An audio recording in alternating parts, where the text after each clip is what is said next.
Students, तो हमारा substitute method start हो चुका था। ठीक है, आज मैंने ये दो सम लिए हैं। इनमें से ये एक सम जो मैं सब्स्टिट्यूट और एलिमिनेशन मेथड दोनों से सॉल्व करवाने वाली हूँ, और एक सम हम एलिमिनेशन मेथड से करने वाले हैं। ठीक है, तो स्टार्ट करते हैं। देखो, फर्स्ट क्वेश्चन में डेसिमल वाली वैल्यू आई है, तो सबसे पहले बच्चे डर जाते हैं डेसिमल वाली वैल्यू को कैसे सॉल्व करेंगे। बहुत ईजी है। देखो, इसे हम डेसिमल के बगैर बनाएंगे। आपको करना क्या होता है कि डेसिमल के पीछे सेम नंबर ऑफ डिजिट बनाना है, मतलब आपको लाइक टर्म में कन्वर्ट करना है। डेसिमल लाइक डेसिमल्स में कन्वर्ट करना है। डेसिमल के बाद देखो, यहाँ पे भी 1 डिजिट है, यहाँ भी 1 डिजिट, यहाँ भी 1, यहाँ भी, यहाँ इन सबके 1 है। तो ये इक्वेशन सीधी सीधी आपकी 2x बिना उसके आप ले लो। बस आपको होना क्या चाहिए, डेसिमल के बाद सेम नंबर ऑफ जीरोस हो, और अगर नहीं है तो जीरो लगा के बना दो, फिर डेसिमल हटा दो। ओके, इसमें भी 1 1 1, तो ये भी सेम आ जाएगा 4x plus 5y is equal to 23। Simple. ठीक है, ये ले लिया। ये ऐसा क्यों होता है, हम इन सबको कर देते हैं 10 से मल्टीप्लाई एक्चुअली, क्योंकि एक डिजिट है डेसिमल के बाद, तो एक जीरो से मल्टीप्लाई हो रहा है 10 से, तो एक डिजिट डेसिमल से आगे ये गया, ये गया, ये गया, ये गया, ये, तो ये सिंपल ऐसा संबंध है। ओके, क्लियर, इजी है। अब इसे हम करते हैं सब्स्टिट्यूट मेथड से पहले। तो सब्स्टिट्यूट मेथड में मैंने क्या बोला है, फर्स्ट इक्वेशन में से हम वैल्यू फाइंड करेंगे x के इक्वल, ठीक है, और सेकंड में पुट कर देंगे। सेकंड में 4x की जगह आ जाएगा, ठीक है, plus 5y is equal to 23। तो अब हम क्या करेंगे, इस 2 को 4 से कट कर देंगे, ये हमने काट दिया। ठीक है, अब यहां पे ये 2 इधर मल्टीप्लाई हो जाएगा, ये आ जाएगा 26 minus 6y plus 5y is equal to 23। ठीक है, 26 को हम इधर ले जाते हैं, माइनस 6y प्लस 5y, ये आ जाएगा माइनस का y, 23 माइनस 26, ये आ जाएगा माइनस का 3। तो y से y कैंसिल, y की वैल्यू क्या आ गई, 3। तो सब्स्टिट्यूट मेथड में जैसे कि मैंने बताया था कि जो y की वैल्यू आ जाए उसे पुट कर देना इन तीनों में से किसी भी इक्वेशन में। तो मैं हमेशा प्रेफर करती हूँ थर्ड इक्वेशन में, तो हम थर्ड में पुट कर देते हैं, यहां कर लेते हैं पुट इन 3। तो थर्ड इक्वेशन में आप देख सकते हो x is equal to 13 minus 3y, y की जगह 3 अपॉन में 2, तो ये आ जाएगा 13 माइनस 9 यानी कि 4/2, तो x की वैल्यू आ जाएगी 2। ओके, यानी कि x इज इक्वल टू 2। तो ये आपके पास इसका आंसर आ गया। क्लियर, ये हमने किया है सब्स्टिट्यूट मेथड से। अब सेम इसी क्वेश्चन को हम करने जा रहे हैं एलिमिनेशन मेथड से। 2x plus 3y is equal to 13, ठीक है, 4x plus 5y is equal to 23। अब इसमें हम क्या करते हैं, आप देख सकते हो मैंने क्या बोला था, सॉरी अभी तक एलिमिनेशन मेथड मैंने बताया नहीं है। एलिमिनेशन मेथड में हमें क्या करना होता है, x या y किसी एक वेरिएबल के जो कोफिशिएंट है उनको इक्वल बना लेते हैं, सेम बना लेना है। ठीक है, कैसे भी किसी भी चीज से मल्टीप्लाई करके या डिवाइड करके। हमें यहाँ पे दिख रहा है कि हम x के कोफिशिएंट बड़े इजीली इक्वल बना सकते हैं कि x की 2 है और y का 4 है। अगर हम इस फर्स्ट इक्वेशन को 2 से मल्टीप्लाई करें तो x के कोफिशिएंट इक्वल बन जाएंगे। ठीक है, इस क्वेश्चन में मैं आपको ऐसे बता रही हूँ, जो नेक्स्ट क्वेश्चन में लेने वाली हूँ इसमें मैं आपको बताऊंगी डायरेक्ट ट्रिक, सोचना ही नहीं। ठीक है, तो यहां पे हम 2 से मल्टीप्लाई कर देते हैं और इसे हम कर देते हैं 1 से मल्टीप्लाई। आप देख सकते हो ये आ जाएगा 4x प्लस 3 2 6y 13 2 26। ध्यान रखना बच्चे बहुत ज्यादा मिस्टेक करते हैं यहाँ पे, इन दोनों को मल्टीप्लाई कर देंगे, इक्वल टू वाली कांस्टेंट वैल्यू को मल्टीप्लाई नहीं करते, तो वही सम गलत हो जाता है। तो 4x plus 5y is equal to 23, क्योंकि 1 से मल्टीप्लाई किया, ये हमारा एक ऑप्शन इक्वल आ गया।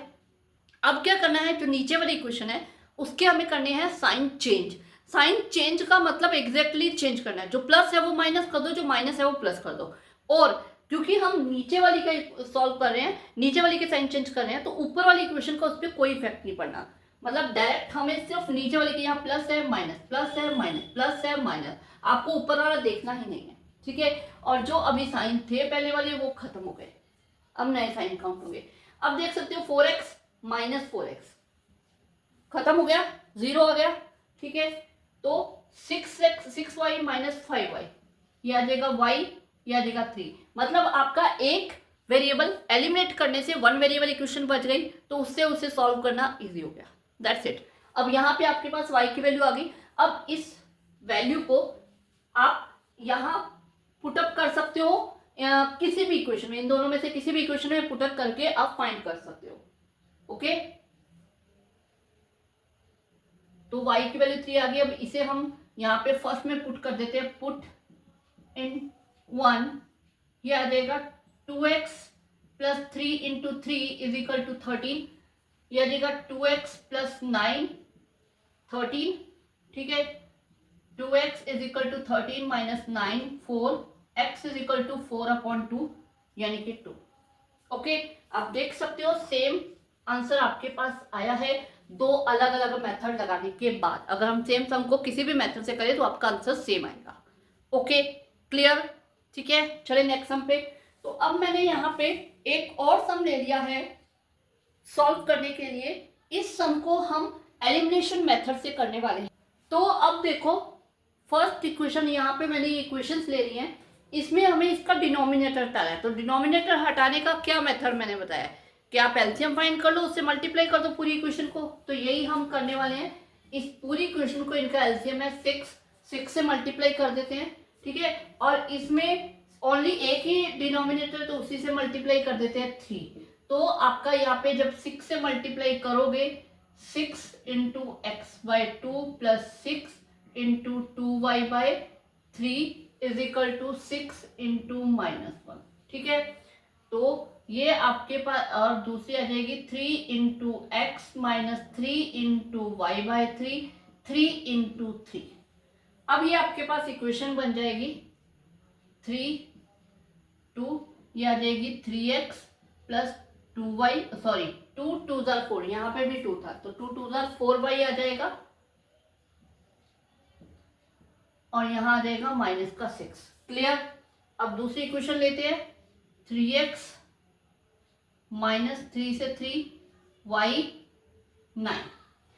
अब अगर हम एलिमिनेशन मेथड सीधा सीधा, जैसे कि मैंने पीछे वाला अभी जो लास्ट समय मैंने मेथड बताया था कि आपको कोई एक इक्वल बनाने हैं, तो हमारे पास ऑलरेडी इक्वल है, नीचे वाले का साइन चेंज करके डायरेक्ट एलिमिनेट करके आप इसे सॉल्व कर सकते हो, वेरी इजी और वेरी फास्ट, ठीक है। लेकिन क्योंकि मैं आपको एक और चीज बताना चाह रही थी मेथड, तो वो हम करने वाले हैं ट्रिक। अगर आपको ये नहीं देखना आ रहा किसका इक्वल बन रहा है, क्या करना है, जिस भी वेरिएबल को इक्वल बनाना है एक्स या वाई, उसके कोफिशिएंट उठाओ और क्रॉस में मल्टीप्लाई कर दो। क्रॉस में कैसे, जैसे इसका वाई का कोफिशिएंट है 1, तो आपको यहाँ कर देनी है 1 से, यहाँ -1 है तो -1 से मल्टीप्लाई। यहाँ पे वाई का कोफिशिएंट है 4, तो यहाँ पे आप कर दो 4 से, बिना सोचे समझे उठाया वेरिएबल मतलब कोफिशिएंट और मल्टीप्लाई कर दी, ओके। तो यहाँ पे हम इसे मल्टीप्लाई करके आ जाएगा -3x माइनस 4y प्लस का 6, यहाँ आ जाएगा 4 3 12x माइनस का 4y। ये हमें इक्वेशंस को ऐसे मल्टीप्लाई करना होता है, ठीक है। ये आ जाएगा 4 9 36। अब हमें क्या करना है, साइन चेंज। अब आप बोलोगे कि मैम आपको ये साइन -1 से मल्टीप्लाई करने की क्या जरूरत थी। देखो आप 1 से मल्टीप्लाई कर सकते हो, लेकिन बच्चों ने एक रट्टा लगाया होता है कि साइन चेंज करने हैं। अगर आप इसे +1 से मल्टीप्लाई कर दोगे तो इनके साइन ऑलरेडी ऑपोजिट थे, ऑलरेडी कट रहे थे। जब आप साइन चेंज कर दोगे तो वो प्लस हो जाएंगे, तो आपका सम सॉल्व नहीं होगा, ओके।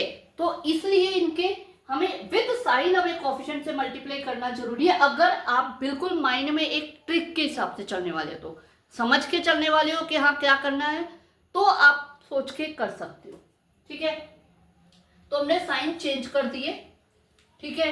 अब ये कट गया, प्लस माइनस साइन था कट गया, ये दोनों माइनस माइनस ऐड हो जाएगा, 15x साइन बड़ी रकम का माइनस का 36 में से 6 गए, ये आ जाएगा माइनस का 30, माइनस से माइनस कट गया, यहाँ आपका x का आंसर आ जाएगा 30/50, यानी कि क्या आ जाएगी 2। अब इस 2 को आप यहाँ पे ये जो दो इक्वेशंस बनी थी कहीं भी पुटअप कर सकते हो। मान लो मैं सेकेंड इक्वेशन में कर रही हूँ 3 × 2 - 5 = 9। इन्हें नाम जरूर देना 1 2। तो यहाँ पे लिखना है कि put the value of x in equation 2। 6 - 5 = 9। 6 उधर जाके सब्ट्रैक्ट हो जाएगा, 9 - 6 यानी कि 3, माइनस उधर चल जाएगा यानी कि -3। तो आपके पास ये दो वैल्यू x2 और y -3, इसका सॉल्यूशन आ गया। क्लियर हुआ elimination method and substitute method. ठीक है, नेक्स्ट वाला जो वीडियो आएगा उसमें मैं आपको चार्ट करवाने वाली हूँ। ओके।